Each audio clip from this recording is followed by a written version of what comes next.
পাঠকের অভাবে ধুঁকছে সদর বিডিও অফিসের লাইব্রেরি। ইংরেজি হরফে বাংলায় লেখা রয়েছে জলপাইগুড়ি সদর ব্লক পঞ্চায়েত সমিতি লাইব্রেরি।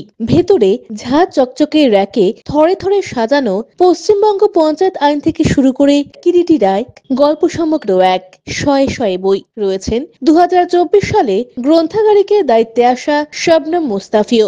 নেই শুধু পাঠক। জলপাইগুড়ি সদর ব্লক পঞ্চায়েত সমিতি লাইব্রেরি প্রসঙ্গে শবনম মুস্তাফি আক্ষেপের সুরে বলেন, এখানে প্রায় 9,000 বিভিন্ন বিষয়ের বই রয়েছে। তিনি চান সম্পূর্ণ বিনামূল্যে পরিষেবা প্রদানকারী এই লাইব্রেরিতে পাঠকেরা আসুক। বিশেষ করে আশেপাশের এলাকার ছাত্রছাত্রীদের কাছে এটি একটি বড় প্রাপ্তি, কারণ এই লাইব্রেরিতে এমন কিছু বই রয়েছে যেগুলো বাজারে অনেক দাম। অনেকেই সেই বইগুলো কিনে পড়তে সক্ষম নাও হতে পারে, অথচ এই লাইব্রেরিতে এসে সম্পূর্ণ বিনামূল্যে সেই মূল্যবান বই অনায়াসে পড়তে পারেন ছাত্রছাত্রী থেকে শুরু করে চাকুরিজীবী এলাকার সাধারণ মানুষ বলে জানান তিনি।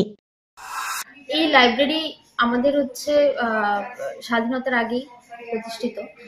এবার এটা বিডিওর হাত ধরেই এই লাইব্রেরি গড়ে ওঠা। আমাদের এই লাইব্রেরিতে আমাদের 9,000 সামথিং বই রয়েছে। এবার 2016 সাল থেকে 2024-এর মধ্যে আমাদের এখানে কোনো লাইব্রেরিয়ান নিযুক্ত ছিল না।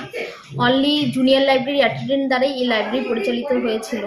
এবার 2024-এ আমার এখানে যুক্ত হওয়া এই লাইব্রেরির সাথে, এবং এখানে 9,000-এর ওপর বই রয়েছে।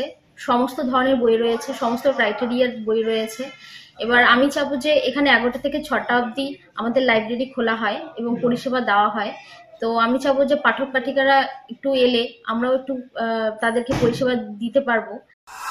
দিলীপ রায়ের প্রতিবেদন, CCN তরাই টুয়াস সংবাদ।